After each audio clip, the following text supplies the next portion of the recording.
you're going to hear. The first panel is titled The Battle on the Homefront, Personal Financial Readiness of the Military Force. Holly Petraeus is going to moderate the panel, and we are honored to have with us senior enlisted members from all the services. As a retired senior enlisted airman, I'm always in awe when I'm in their company. While the senior leaders are taking their place on stage, I want to announce that this morning's segment of our program is being broadcast through live video streaming from our website at www.consumerfinance.gov. You may also notice that from now on during the day, there's no designated periods for breaks other than lunch. We have a full agenda today, so feel free to take breaks as the need arises through the rest of the day. The rules of engagement for today's proceedings are simple. The moderator will ask the panel questions. Some will be to the panel as a group, and some will be targeted to specific panel members. Panelists will motion to the moderator when they'd like to contribute to the discussion. At today's event, we will not be taking questions from the audience.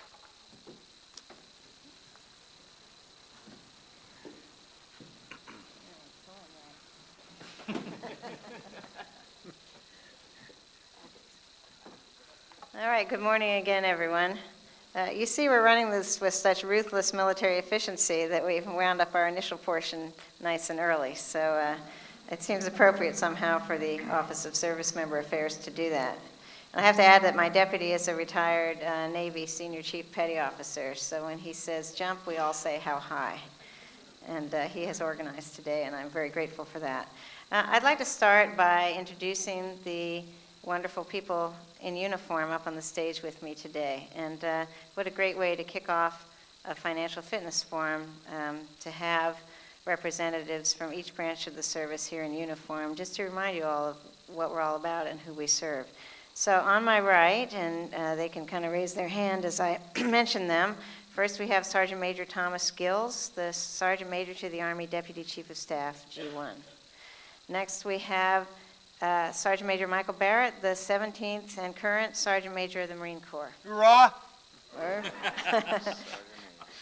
Third, we have Command Master Chief Scott Fleming, the Executive Assistant to the Master Chief Petty Officer of the Navy. Good morning, ma'am. And then on my left, your right, we have Chief Master Sergeant Robert Frank, Special Assistant to the Chief Master Sergeant of the Air Force. Master Chief Petty Officer Michael Levitt, the 11th and current Master Chief Petty Officer of the Coast Guard. Good morning, everybody. And Chief Master Sergeant Denise Jelinski Hall, Senior Enlisted Leader, National Guard Bureau. So how about a round of applause for these great men and women in uniform?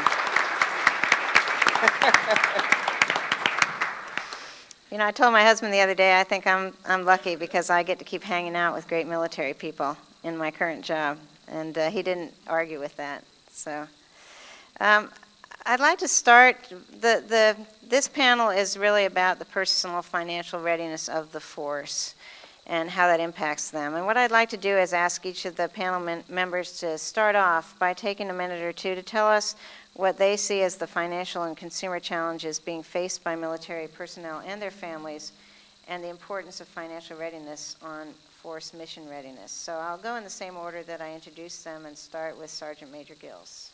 Thank you, ma'am. Good morning. A couple of administrative notes. First, I want it known for the record that Sergeant Major of the Marine Corps Barrett and I have the best haircut of the panel members, so if we could get that in the book. Seriously, it is a fantastic honor to get to come here and speak to this august body.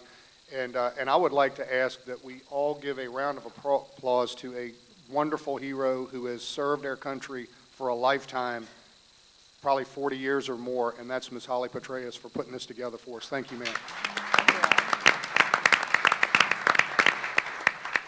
With that said, and to answer the question, I think that and I'll speak on behalf of the soldiers, our soldiers are facing the same challenges as most Americans are. We have a very tough economy. We've got a housing market that's, in dire straits. Some say it's recovering, but we do have unique needs and challenges above and beyond the average American, and Ms. Petraeus covered some of that. When air soldiers have to PCS and their house is upside down, I've had to rent before, and that can be a real nightmare.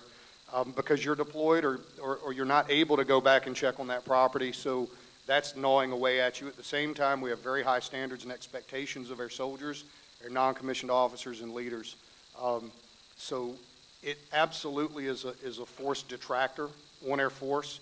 We need all the help that we can get in this, and I think it is really true. Our young men and women, God bless them, deployed, redeployed, and deployed again, shouldn't have to worry about how they're going to pay their bills, how they're going to put food on the table for their families. So I think we definitely have force management challenges as a result of the finance, ma'am. Thank you very much, Sergeant Major. And now, Command Master Chief Fleming from the Navy. Thank you, Ms. Petraeus. At the risk of sounding somewhat redundant, I'll echo what the Sergeant Major said.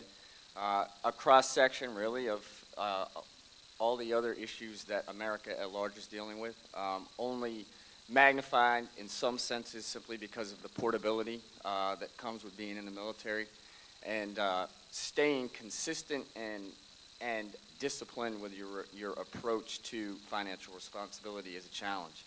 I heard, earlier today as people were being introduced that we've got great representation and great response to some of the questions that were sent out by the CFPB. I think it goes without saying that for every legitimate person in here that values the military for what it brings to the table, there are those who see it the other way, that the military is a target of opportunity.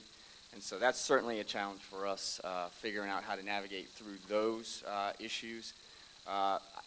We assume a level of knowledge, I think, because we drive outside of military installations and we see the used car lots and we see the payday lenders, and we assume, well, everybody realizes those are not legitimate businesses. But really, does that level of knowledge exist? I would argue that in some respects it doesn't, because they make it easy for the service member to get involved with those type of arrangements. So I think that is certainly one of the challenges that presents sort of the most difficult aspects through awareness, through education, and through just making sure everybody understands what the rules of engagement really are. Great, thank you. And now the Sergeant Major in the Marine Corps. I'll start. I had an opportunity, and I reached out to about 600, 700, 800 Lance Corporals, Corporals, and Sergeants over the last couple of weeks, and I asked them this question, and the response came back, and it was pretty loud and clear. And I quoted it here. I wrote it down. I can tell you the problem with finances. I don't get paid enough. So, having said that, that's how the young person who wears the fabric of our nation, that's how they feel about it. And some of the things that I think we need to focus on is closing the gaps on the financial and consumer education that we're getting, and bringing training and education, something that works a little bit better than what we're doing today. And I echo exactly what both of these gentlemen to my left and right said, so I don't need to restate that.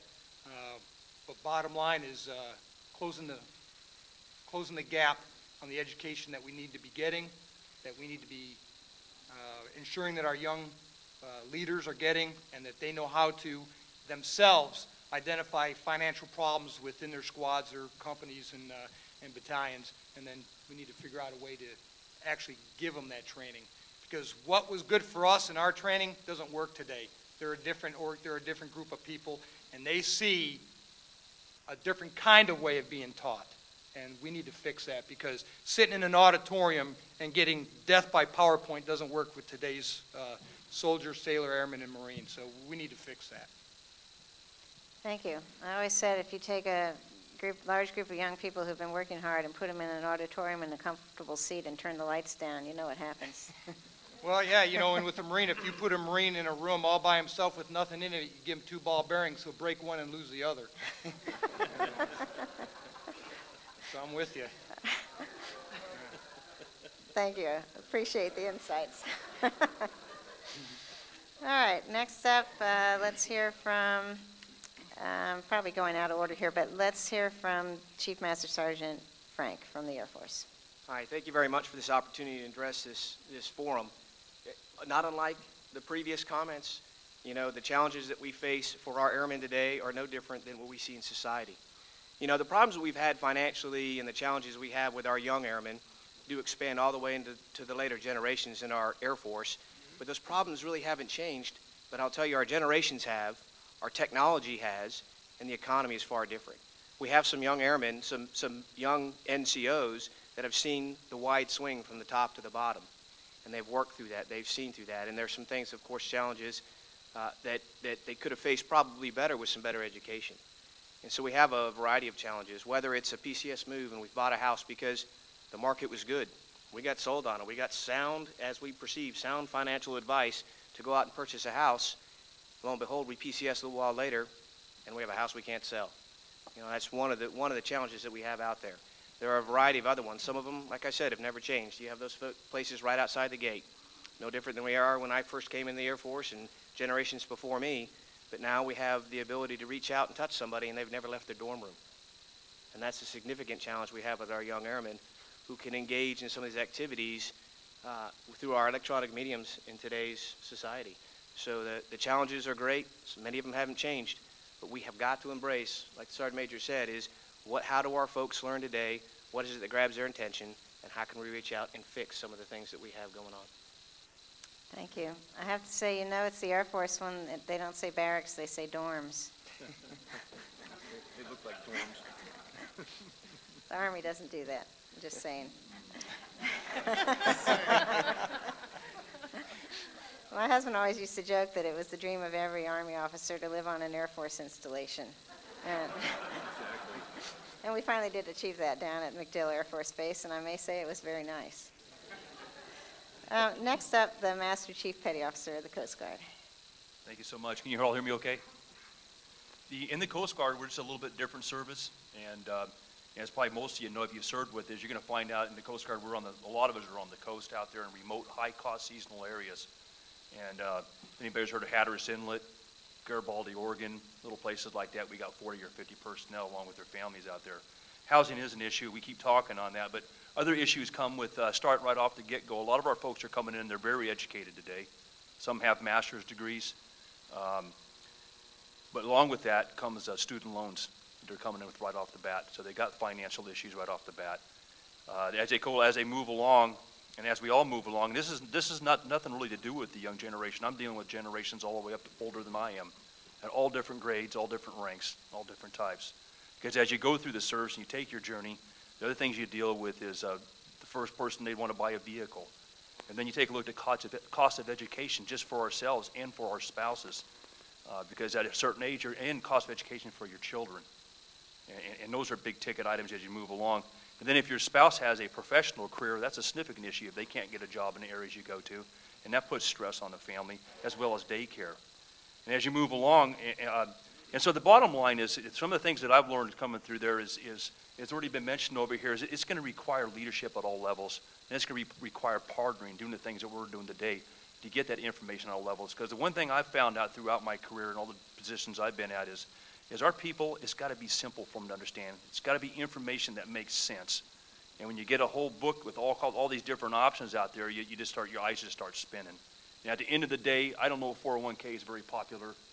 I don't know if the IRA is very popular because of the things that they see out there, and trust is one of those things. I'm not exactly sure which direction we go, but it's very challenging out there from what they see and hear on the news when we get here. The thrift savings plan is a pretty good deal, so we got a lot of good things going out there too.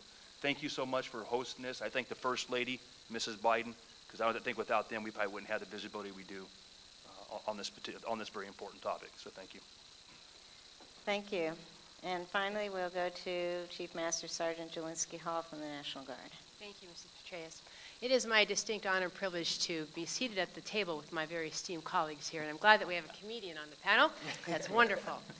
Today is a very special day, if you allow me just one moment. Today is a very special day for the National Guard. Today marks our 375th birthday. Oh. December 13th, 1636. Day National Guard.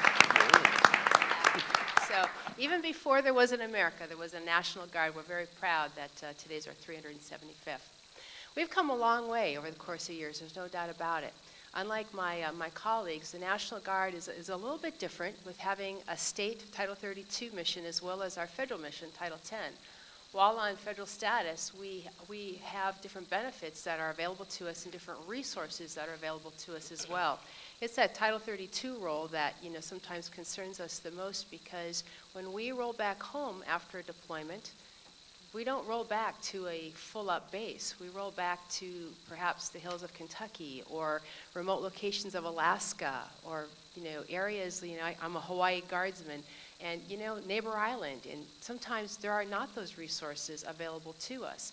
So the National Guard, we have done a lot of work in this area because we recognize that this, you know, financial readiness, fitness, is a leadership and a readiness issue for us.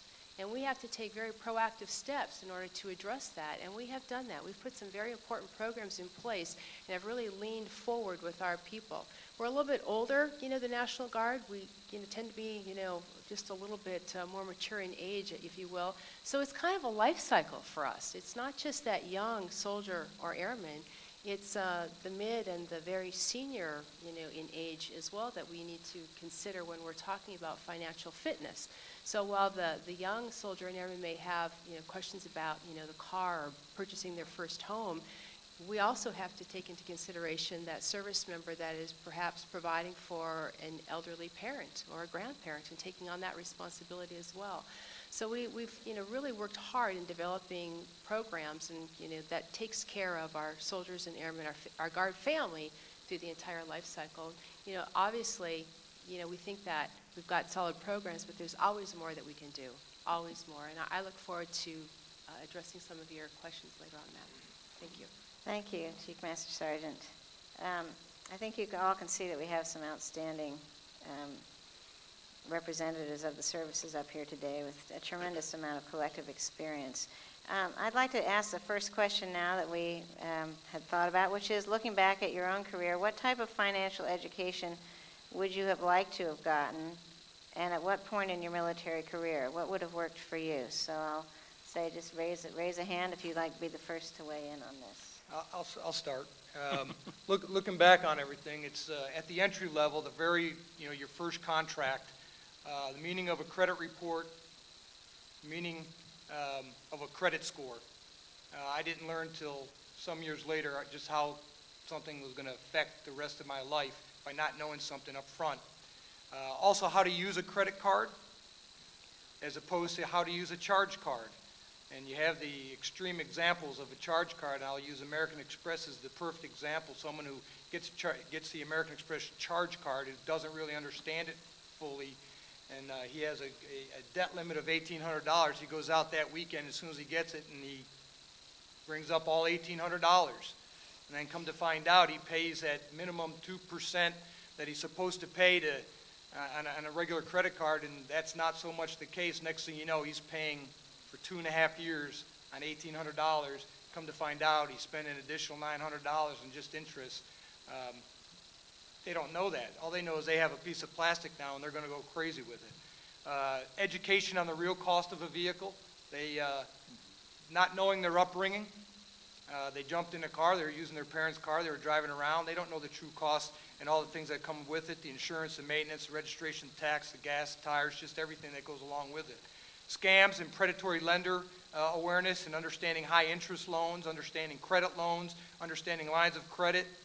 You know, 2007 was the best things that could have ever happened to us with the Military Lending Act, but it needs to be amended already. There's already snakes out there who are prying on us because they found loopholes. And I just read a report that was released November of this year, 2011, where they talked about how they were able to find these loopholes. And there are companies out there right now taking advantage of people, 391% interest. And it's back. So they found a way to get around it. So I think we need to lobby, and let's get back and fix the MLA for all of us. More detailed education for the service members on the Service Members Civil Relief Act, I wish I would have had. And at the NCO level, when I was at the end of my first contract, going into my second contract, etc., things I would have liked to know were VA loans, mortgages, home buying, and then finally investment classes. So looking back, those are things I wish I would have gotten at the entry level and then towards the end of my entry level going into my second contract. Great, thank you. Yes, Sergeant I Major. can pile on there, ma'am, and Sergeant Major covered quite a bit, and I agree with all of it.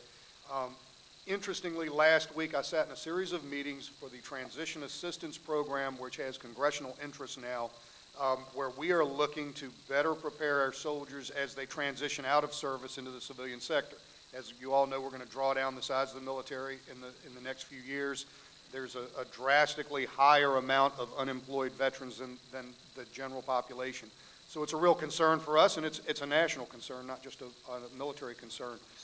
But ironically, one of the topics in the approved curriculum is that every soldier will write a budget showing that they can write a budget for a year out. And it just dawns on me that we're kind of putting the cart before the horse. Wouldn't it be nice to have that budget ability at the front end of it, along with all of those other skill sets that the Sergeant Major talked about in terms of credit card. I know when I came in, they told me, well, if you don't have a check, just because you have checks doesn't mean you have money. Well, if I try to tell that to a kid today, he's going to say, what's a check? So we really need to update and educate our non-commissioned officers at a more seasoned level so that they can in turn educate those young soldiers. You can't just teach it one time at one location and expect soldiers to get it, because half are listening, half lost it, and half broke it. So the Army's not much different than the Marine Corps in that regard. So there you go, ma'am. I think progressive, sequential, all the way through their career is what we need. Thank you. Yes, ma'am. The Navy uses a term now, and probably some of the other services do as well, continuum of training, and I think it's precisely the same thing with respect to financial readiness. The fundamentals that I talked about earlier that we all assume people know, 2 + 2 = 4, is not necessarily known by everybody. So teaching the basic blocking and tackling that sets you up for success sequentially, and then graduating that training based on your income, based on your circumstances, based on your pay grade, so that you're able to train others. Those type of things make a difference. Retirement estate planning. Sergeant Major referred to TAP. Somewhat similar, but retirement estate planning, we assume, hey, we're going to leave the military with a pension and we're good to go. But I don't think people ever really plan. Not everybody plans. Some probably do, but by far and large, we all kind of plow through in blissful ignorance and assume that, hey, one day I'm just going to take the uniform off and it's all going to be good. So I would say that's probably a significant part too. And then finally, time real training that applies to PCS.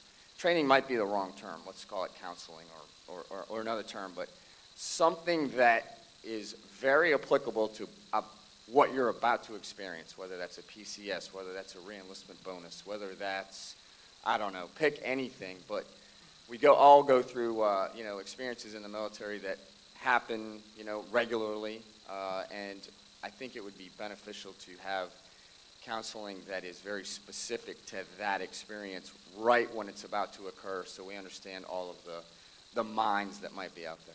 Okay, appreciate it. Other side here? Definitely reiterate what they had talked about a little bit, but when I look back at my career, what kind of financial counseling did I get? Let's see, I think I remember all of about 30 seconds in basic training between getting yelled at, because I learned a little bit about balancing a checkbook.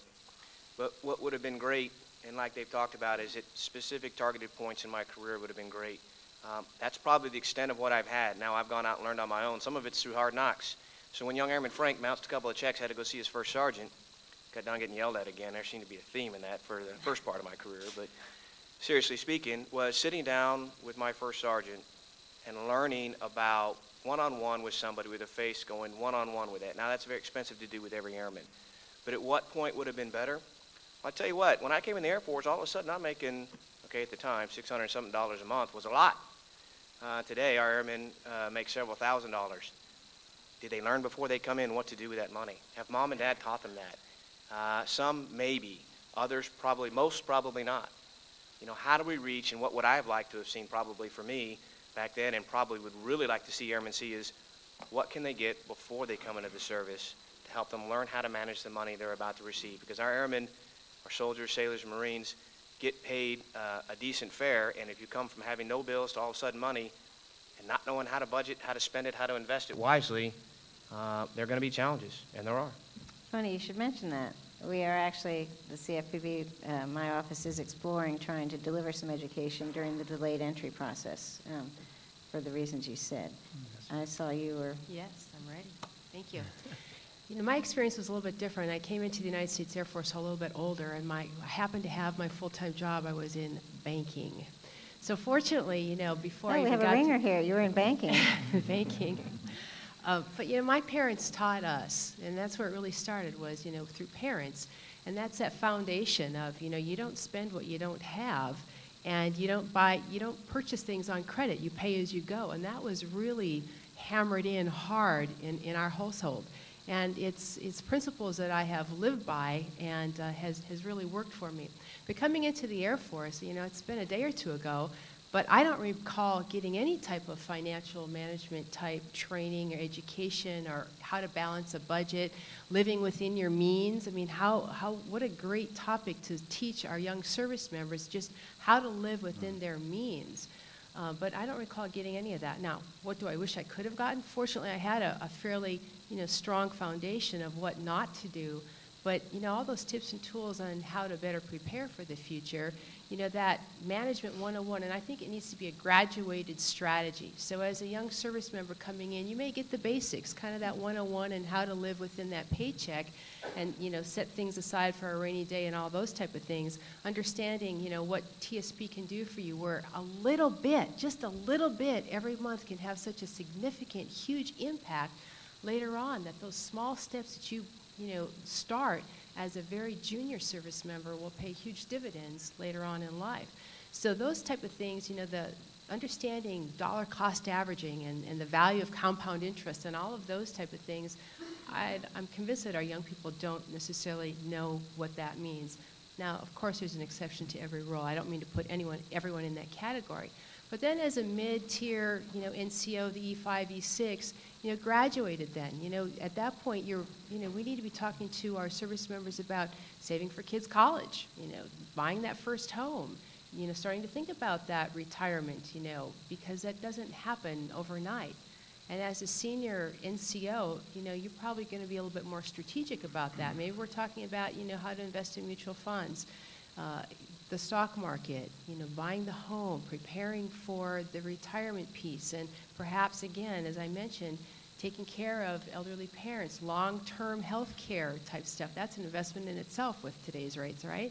But it has to be, I think, a continual but a graduated strategy on financial planning so you do have that overall healthy fitness with your finances.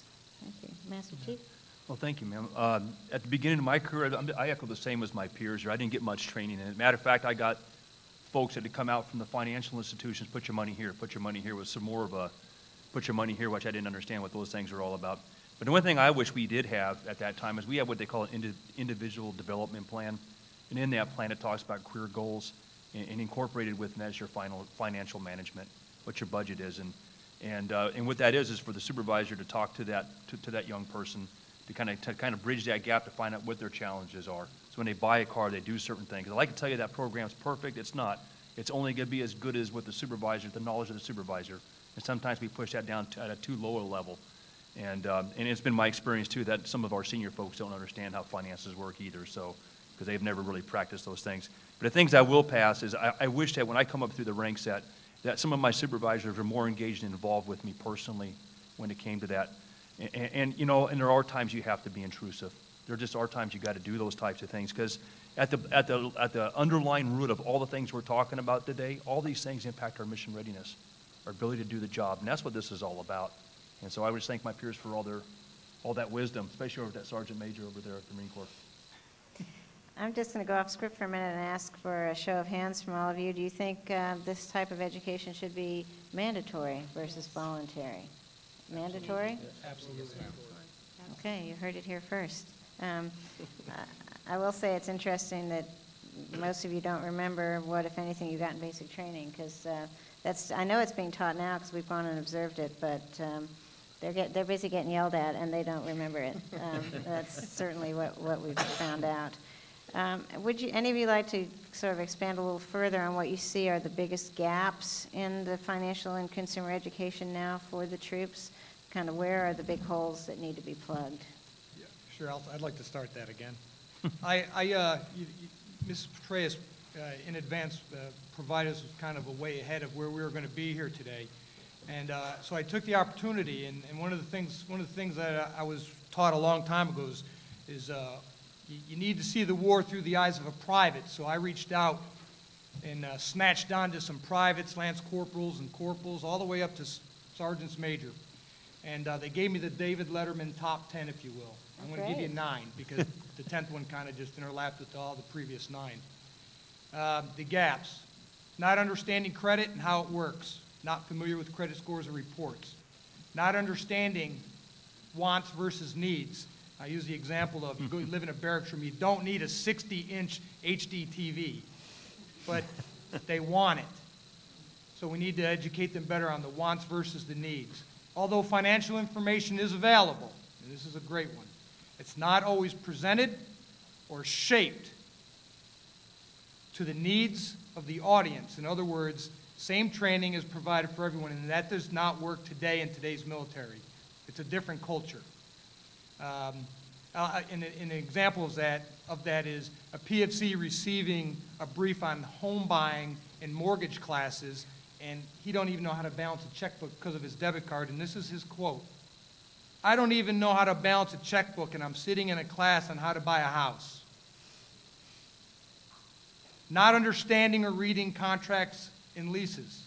The best financial education is provided during the transition assistance. When they're getting ready to leave, they get the best financial education. We got it backwards.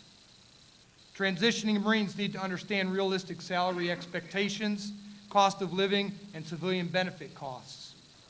Resources for how to receive assistance for mortgage concerns, our homeowners assistance program, and spouses.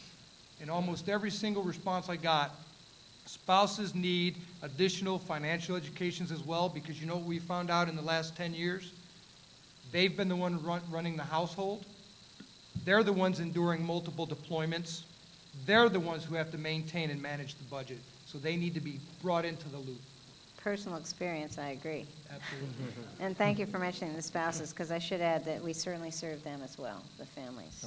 Anyone else want to weigh in on this topic?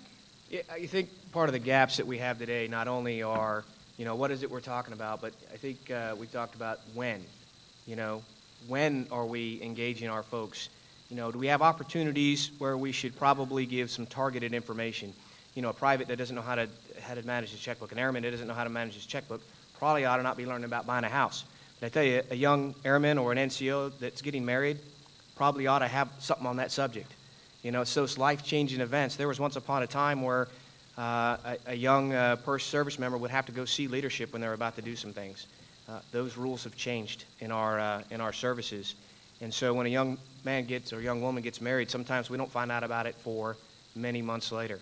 Hopefully not that long. Hopefully there's been conversation with supervisors. However, what have they entered into? Where have they gone to? So when a young airman shows up to the first duty station, they probably ought to have some targeted things about wants versus needs.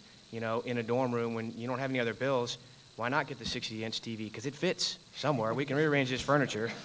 It fits, so we can put it in there. Checkbook management. Checkbook management today can be a foreign term because, I have an airman that says, hey, my app on my iPhone says that I've got money. We used to say, hey, my ATM receipt said that. I guess the good news is that app's probably a little bit more accurate than that ATM receipt was, but it's still problematic, of course, because of all the things we can think about that goes with that.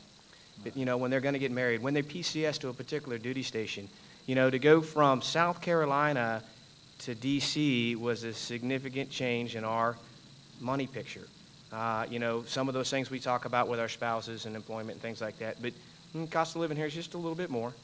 And especially if you have specific targeted needs, like for us, education in the school system was important. And so that's what we looked for. And there were probably better ways, cheaper places to live here if that wasn't an important factor. But again, how are we targeting, how are we getting those information? Because myself as an E9, as a Chief Master Sergeant in the Air Force, I do understand and know where to go get this information. But when I send a young airman, a young NCO up here to live with their young children that may be the same age as mine, are we giving them the information that they need? So I think part of it is the what, but really it's the when. What and the when. Anyone else want to weigh in? Yes. I'll add to that. It's interesting that our thoughts are very similar, and I concur with what my colleagues have already stated. Some of the things that I jotted down that may be just a little bit different is, Sergeant Major Baird already touched on that, but understanding that credit score and that credit report, I think that there's a gap there. And how to manage that, and the fact that do our junior service members really understand that that stays with them forever. Now, certainly you can make changes and improve that score and things like that, but really understanding what impact that has for their buying power later on in life is pretty significant.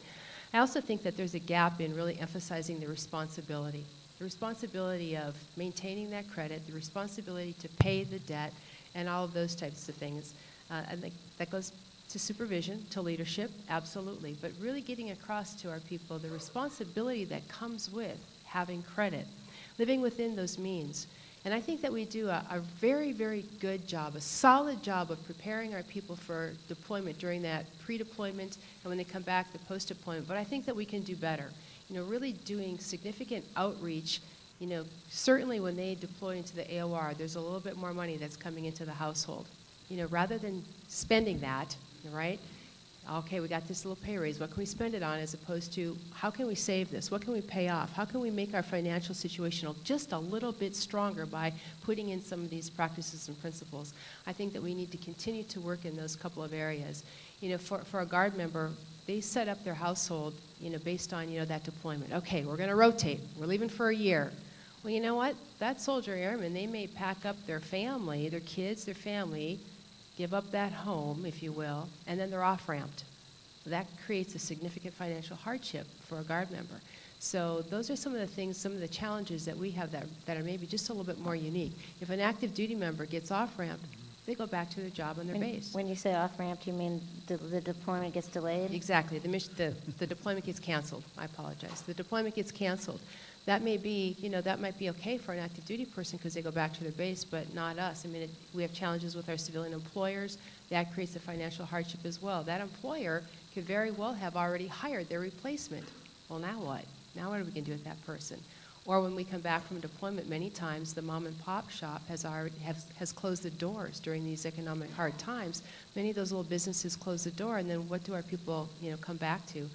They're part of that unemployment number. So I think there are some probably challenges. employment for the Guard is maybe issue number one almost, and for you, part of education then would need to be sort of planning for a lack of employment. A wide gamut of Yeah. concerns there, absolutely.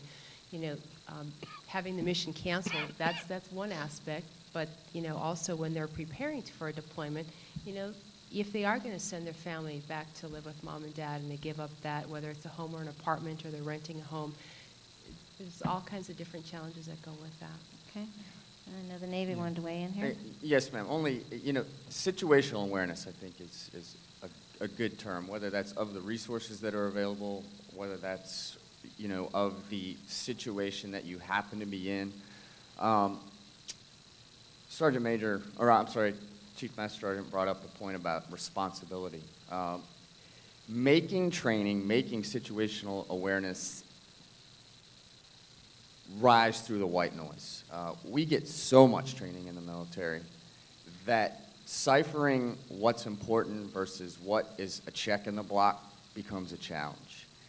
And white noise that you get from external sources as well. We hear in the media constantly about, lenders being duped and signing leases or signing mortgages that later ballooned. And I got all that, but at the end of the day, there's a measure of personal responsibility that needs to be incorporated and emphasized over and over and over again so that service members don't start buying into all the white noise that, well, everybody's doing it. Everybody's, being foreclosed on, and everybody's doing this.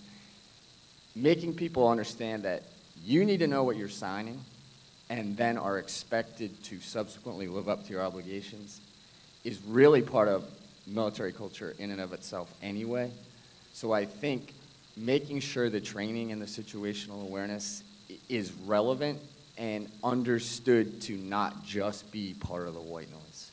Well, that's a perfect segue into training and education techniques, which I would like to touch on now.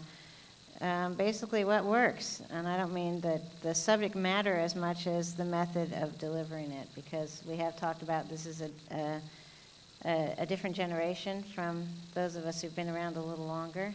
And I was talking to one of the bankers on the way in, and he said a lot of their younger customers don't even want them to issue them checks because they say they just won't use them. So I'd like to hear from all of you what you think would work. How can we deliver this message, as you said, to make it stand out from the white noise and actually be listened to?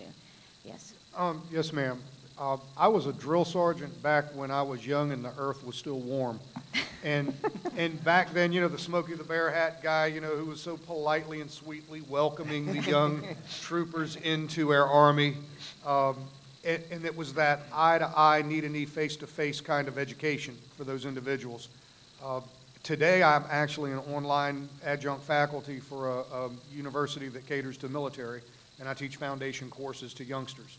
Oh my gosh, what a different human being we are dealing with today. For some of the older generation, if you're my age or older, you will remember television commercials being about 45 seconds. And then they chopped them to 30 seconds. And today, you've got 8 seconds to make your point in the media, or you have lost your young audience. 8 seconds. So translate that to how you're going to grab a young service member's attention. It's got to be slick, powerful, potent, and delivered at the right time. And I think what we really need is that kind of a thought process applied not to some new product line or some new credit instrument, but those within this audience that take that on and say, hey, we're going to guarantee your safety, we're going to guarantee your financial readiness, and do it in a really powerful way that grabs a youngster's attention, are really going to be the lead dog in the hunt, if you will. I'm from the country, I apologize for that unsolicited adjective or use. I think the hardest part is everyone up here will tell you, yes, financial training is very important, got to have it. Well, if all of y'all were safety officers, we'd say, yep, safety is important, and you got to have it. And if we were talking about shooting and putting steel on target, yep, you do no good if you can't defend the perimeter. And regardless of the statement, there's so many important things that need to be done. Like he said, a white noise. What becomes really important? So, as I said earlier, sequential, progressive, and time training, but we need the kung fu power behind it, that it is mandatory, and that it's delivered in a way that cannot be screwed up. And when I say that, in our transition services program where we assist soldiers to leave, there's 180 PowerPoint slides. And it really just depends on who that instructor is as to how good or effective that training is going to be. So I think leaving it to chance of the death by PowerPoint that Sergeant Major Barrett talked about is probably not the optimal way. So looking at our audience, I think that a combination of hands-on and online type training would be fine, ma'am. Okay. Yeah, I'll jump on that last comment that Sergeant Major made. One-on-one training with the certified financial manager, group interactive training, social media, internet research, and something that kept popping up is we made our way around and talking to Marines is mymoney.gov. Apparently that kept coming up. I think they're in favor of that, or they like it. Personal experiences, developing a financial life interactive application. And this is the best way that it was explained to me of what they're talking about. Take a SimCity type game that's already out there. Make it results based on choices. You pick where you want to live, what kind of car you want to drive, how many kids you want to have. Now, think about a single guy for a second. He gets a choice. He can order a movie, he can buy a pizza, and he can stay in. Or he can go out with his buddies.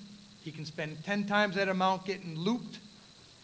He can take a taxi and go home for $50, or he can decide to drive and then pay $12,000 later when he gets pulled out of jail for a DUI. So he gets choices. Or you could take the married route with this life Sims type of interaction. And you can give him a family. Again, he gets to choose where he wants to live, what he wants to drive, how many kids he wants to have, and then you can throw real-world curveballs at him. Okay, now you got to pay gas, electric, utilities, water. You got to take care of maintenance, vehicles, insurance, clothing, babies. Then your car breaks down. Then your wife gets pregnant. Now what do you have left over to have fun with? interactive, something that they could do that applies to them today. That's evolution. That's not sitting in a theater, getting death by PowerPoint, something that they can do and they can learn on their own through interaction through the internet. Great, yes. The Navy's actually started peer-to-peer as well. We've pushed the ability to assist command financial specialists down to E4s, where they, through some training, have that ability and that knowledge to affect their peers on a one-to-one level. When you hear it from somebody in your age group, in your pay grade, it tends to have a little more resonance, I think, in some respects. Typically, senior people, regrettably, don't get involved till we're at critical mass, and then the issue's either going through a debt collector or somebody's calling the command directly saying, hey, your sailor owes me money. So we, almost by virtue of our positions, we find ourselves on the outside looking in until it's too late. Peers, though, deal with each other every day on the deck plates of a ship or at a squadron or whatever and understand what their counterparts are going through. And they're very forthcoming with that. Is that separate from the Command Financial Specialist program? It's part of the program, ma'am. They assist the Command Financial Specialist at the E4 level. Mm-hmm. Okay, so it's lower level. Anybody over on this side? Absolutely. Yes. I won't be repetitive, but all of those same things that my colleagues mentioned. But one thing I wanted to tell you about is that in the National Guard, in every state, territory in the district, all 54 across, we have a state financial assistance manager, and they teach seminars and they do presentations, brown bag lunch. On a drill weekend, they're out visiting with our soldiers and airmen. They're talking about doing articles and newsletters on different financial matters. But the one thing that just recently I was made aware of at the National Guard Bureau level, we have a financial assistant program manager. And one of the states invited him out to come and do some seminars for them. They were having, their drill weekend. So he came and he taught 2 seminars. And it was living within your means. Both seminars packed the house, had to turn people away. There is a huge need and a hunger out there for this type of information. And I think that that's that kind of one-on-one, where the rubber meets the road, getting down with our service members and really the basics. There's a hunger for the basics, living within your means. Not just, the big, pie-in-the-sky strategy that we talk about, but the real need where, people want some basic information on how to live within that paycheck and their means and how to stretch that to just meet their monthly obligations. It's been very successful within the National Guard, and our financial managers they're engaged every drill weekend, annual field training, they're out there. They're, embedded with the team, if you will. Okay. Yes. I echo the same great stuff over there, Sergeant Major, in regards to those 9 steps and type 4, but one thing I like to put in is that we all do learn differently, all different age groups. Like I said before, we're talking a whole spectrum of personnel out there, and you're always going to have those different types of learners. But the one thing I've learned throughout the careers, throughout my journey, and particularly in the commands that I've had opportunity to command a lot of different units, is it's got to be simple. First of all, you got to be able to understand the information. It has to make sense. And it's like going through tuition assistance. You think it's a much bigger thing than what it is. And so I'm saying the next step. What is the next step? Whether I go for a 401k, it has to make sense, and it has to be simple. So if I would just offer those 2 things out there and what that looks like to them, regardless of which generation we're talking about. Okay. Thank you. There are a lot of, like you said, we learn a lot in different ways. But one of the things that I see out there is the question is not necessarily the material, because there's a lot of good material out there. It's what's the motivation of the listener. And quite often, we're very effective in the reactive sense. Mm-hmm. So when you have a young airman that comes in, hey, I got a little problem with my checkbook, I can sit him down and talk about how young Airman Frank used to bounce some checks and got grabbed by the ear, and this is what I learned from that, and I'm teaching him a little bit better. But how do we get to the proactive side of that is probably really the question. And then if you provide a PowerPoint presentation that's 100 and some odd slides, really are you going to have a young airman that's going to sit and listen through that? Because I'm not facing that challenge. I really don't care. When that time comes, I'll do that. I'll listen to that. But how do we get on there? How do we go from being resilient in our financial aspect to being hardy in our financial world? And so reaching those folks, it's probably reaching the motivation of the listener. And we do listen. We do learn in different ways. Whether it's a game, which can be very popular, or it could be that one-on-one situation, or are there resources for people to go out to? And there's a plethora of resources, but it's getting those folks motivated out there to do that. because we have all the technology in the world. It's not going to help if we don't motivate those people on the other end to receive it. Thank you for that. One last remark. Yes, ma'am. You know, in leadership, we hear how many times that you have to hear that message 7 times in 7 different ways. Well, the same is true for our financial fitness as well. 7 times, 7 different ways. You know, listening to this and hearing about, especially about the peer-to-peer thing, kind of leads me into my next question, which would be, when service members are on the verge of making a significant financial decision, maybe to buy a car or a house or where to go to college, who are they most likely to turn to? Are they going to ask fellow service members, family, go to the web? I'd love to know your personal experience and impression of where you think they're going to look for the advice they need. Yes. Ma'am, I think that it's a variety of answers where they're going to look. If they trust their leader within their unit, they're going to ask that leader. We'd all like to hope that they do trust their leader and want to ask them, but as this panel has said over and over again, we didn't receive the training as we grew up, so what qualifies us to give the kid advice? And then they may go ask family, and that can be dangerous as well. I got an aunt who thinks banks are all evil and you should stuff all your money in a mason jar and bury it in the backyard. The internet is the most dangerous piece because youngsters today think whatever's on the web, well, it's got to be true, it's on the internet. And I think that is our biggest danger. And the chief over here earlier said that, you know, his fear is kids are making significant decisions in the dorm room and you never see them actually leave out the front gate where you could even intercept them. Another danger, of course, is the barracks lawyer, or the dorm lawyer, I guess, for the Air Force's terminology, is the kid that knows it all or thinks he knows it all. So the only way to combat all of that, where a soldier or sailor or airman, Marine, Coast Guardsman is going to turn is through the education. And I think that's where this body can really give us some help, because I'm not qualified truly to educate the masses. I think we need products that are delivered or available for us to deliver, train the trainer or what have you. Okay.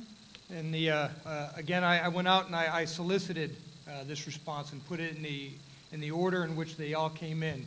And the number one answer is they go to their family first. They'll ask their family first. They'll ask their peers second. They go to the internet third, and they'll go to their leadership fourth. And when we ask why go to the leadership last, they says, well, I don't want to deal with a 10-hour lecture. I just want to know how to get it fastest.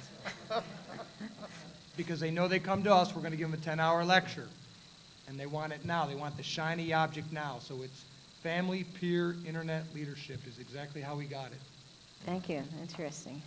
I'm not sure where they're going to look first. I know, though, they're going to continue to look until they get the answer that they want, in some respects. So they'll keep asking until they get the answer they want to hear. Absolutely. If whatever the path of least resistance, let's put it that way, because some people have made their minds up long before they come to you anyway. So until they have the person, whether that's the peer or whether that's somebody outside the lifelines who tells them, oh, no, that's a legitimate deal, you should do it, unfortunately, sometimes that's going to be the answer as well. These are great insights. You know, these folks understand service members, so thank you for that. Over here. My answer was based on kind of what age of person I was asking. The more junior people I asked would talk about, you know, their parents, their peers. Certainly they're going to do their research on the internet. But the more senior people talked about professionals. You know, we learn over the course of time that, you know, you don't see a plumber for a car repair. You know, you seek the professional in that business, right? So I tell you personally, when my husband and I are going to make a big financial decision, we meet with our, you know, financial consultant, and we talk about those things because they're the professional. You know, I didn't go to school, to Harvard, to learn all those things. That's why we pay them, and they have the sound advice. So it just really depended upon what age group I was asking that question to. Okay. Either of you want to weigh in? I just echoed the same. You know, the same thing is the internet has a plethora of information, but one of the things that it's got everything. And I guess the question is, when you have folks that will reach out and grab that information, is vector them in the right place? There is a financial institution out there that provides, free of charge, some snippets of different things and advice along different avenues, and it's a great resource.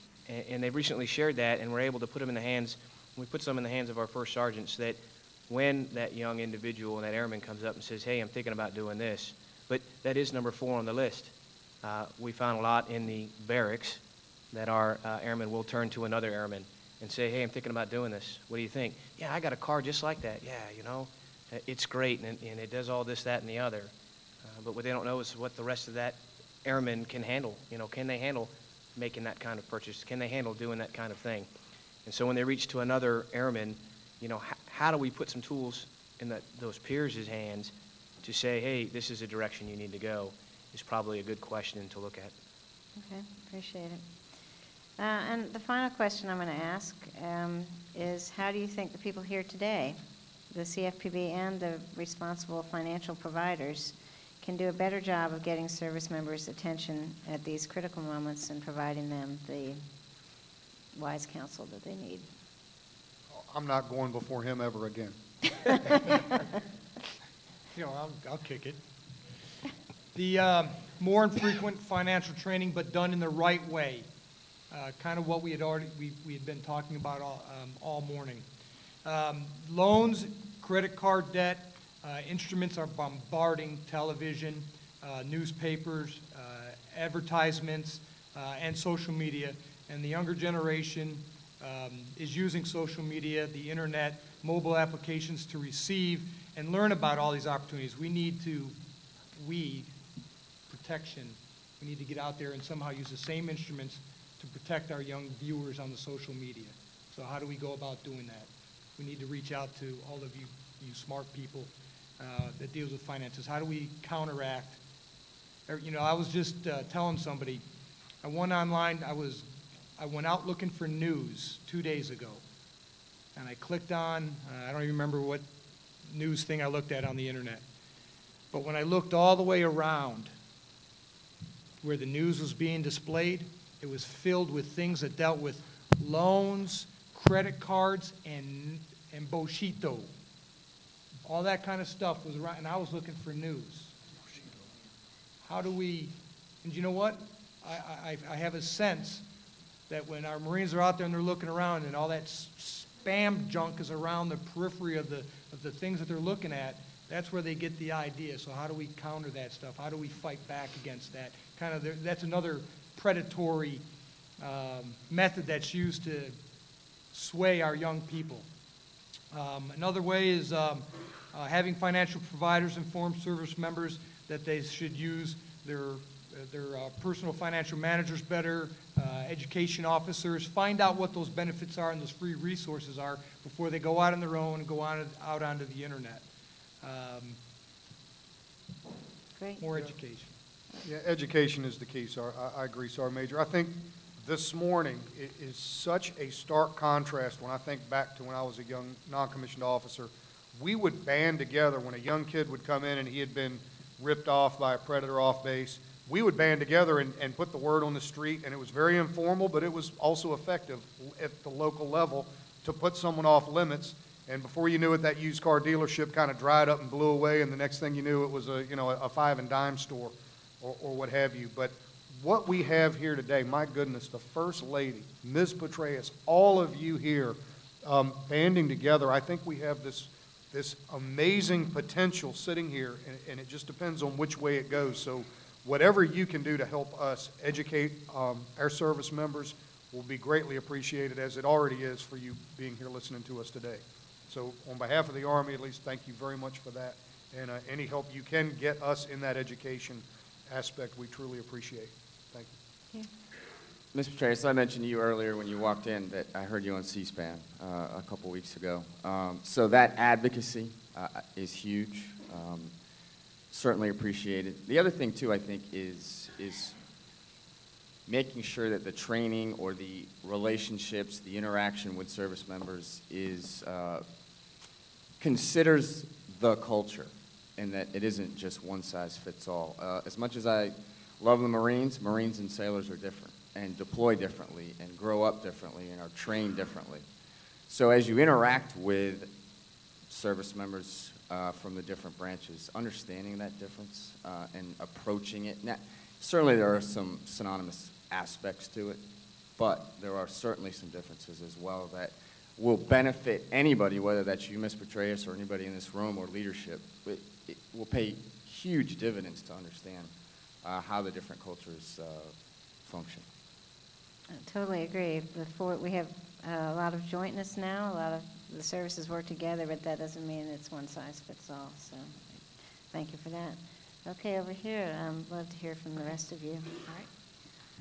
The fact that you're holding this type of conference is a very significant step, and I think it needs to be continued. And speaking to the one size does not fit all, when you are developing different programs, I would ask you to continue to do outreach to local communities. As Guard members are within, serve in 3,300 different communities across the 54, that local outreach is very important, not just, to the local base in that area, but the local communities, to just really get out and touch them. And, I grew up in an era where, things had to be earned, right? Credit today is not something that, is necessarily earned. It's so freely given, and that responsibility is huge. I think that with that, absolutely, that responsibility piece has to go with that. So as, lenders, and you're extending credit to very, junior members, that there's got to be, I think, something tied with that. And I don't know what exactly that looks like, but some type of training piece before that credit is extended. And then if it's increased, then perhaps maybe a little bit more education goes with that before they actually get the privilege of having that credit extended to them. Thank you, ma'am. Others? Last word? Yes, ma'am. One thing I'll put down here is I just want to echo what Master Chief over there said. I think it's critical to understand the military way of life. I can tell you probably offhand that the Coast Guard is probably one of the least known services to a lot of folks out here and what we do. But I'll tell you one thing that's certain is the challenges our families, the challenges our members are facing they're out there, and they're very stressful, some of our folks. So what I would ask the financial institutions, take a look at knowing what these challenges are, knowing more about what our services are dealing with, to take a look about if there's anything that's flexible within the programs you currently have in place. What does that flexibility look like? Because in a lot of our folks want to be responsible, but they hit that spot where they just lost that balance, and they're unable to make that decision at that particular time. So I throw that in there and just understand our stress. So thank you. I think the chief said it earlier, you got to learn seven times, 7 different ways, and that's probably one of the aspects that this body could look at is what different avenues, times, and places that we can engage not only our airmen, soldiers, sailors, and Marines, but maybe all of America. For instance, my son is in 8th grade and learning all about algebra right now. I'm having a hard time helping him because it's been so long since I've taken that kind of course. But I'll sit down and teach him about a checkbook, but I'm not sure he's going to get that when he's in junior high or even high school. What are we doing to reach our folks there? We talked about, earlier I talked about how do we reach our airmen, and you talked about delayed enlistment program, but how do we reach them a little bit earlier than that? In the Air Force, we talk about education, training, and experiences, and how do we develop our airmen, our enlisted corps, and moving them forward. What are we doing in our credit worthiness? Do we look back as part of the score? And I think somebody mentioned it earlier is, what is it that they've been trained on? When you're looking at somebody's credit worthiness, could you look at what they've learned about finances, about education, about investments, and so on as part of their credit worthiness? Because there are many things, because, credit worthiness, all I have to do is have a job really today, and if I have no bad marks, I'm probably going to be able to get some very hefty loans depending on the income and some other things. But, where is it that we can further that to make sure our folks are set up for success rather than say, here you go, now if you screw up, we're going to drop your credit score, and that's about it. And so where can we go from there? And I will tell you on behalf of all of my counterparts here, all of my fellow airmen, and those of us that are going to follow in our footsteps, thank you very much for listening to what we've had to say today, not only from our own experiences as we grew up, but what we have today, what those young privates, what those young airmen, soldiers, sailors, Marines, what they all are facing today, and think about later what their folks, when they're in our positions, what they're going to be facing in the future. So thank you. Thank you, and that was really a great summing up of this panel, I think. There's tremendous collective experience here today, and we've all benefited from listening to all of them. They have, particular services that they represent. There are many things in common, but they are individual branches of the military, and they do things sometimes a little bit differently. And, you know, they've walked the walk for many, many years. And there's no better group to tell us the military's perspective than the one we've just had. And I can tell you, knowing many of them, they have an incredible travel schedule because part of their job is to get out and see the troops. So for them to take time to come, all of them, and talk to us today is something we're very appreciative of, and I'd love to give a big round of applause to all of them.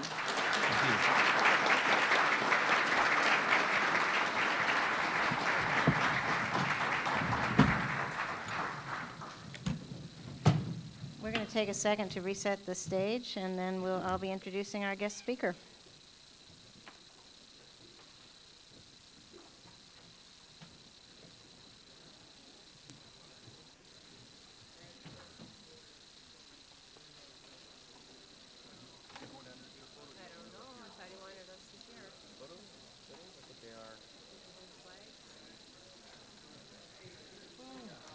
Podium's going to do us any, maybe right up. We can slide over. All right, ugly people in the middle. That's me. You want to be in front of this podium? If I'm in front of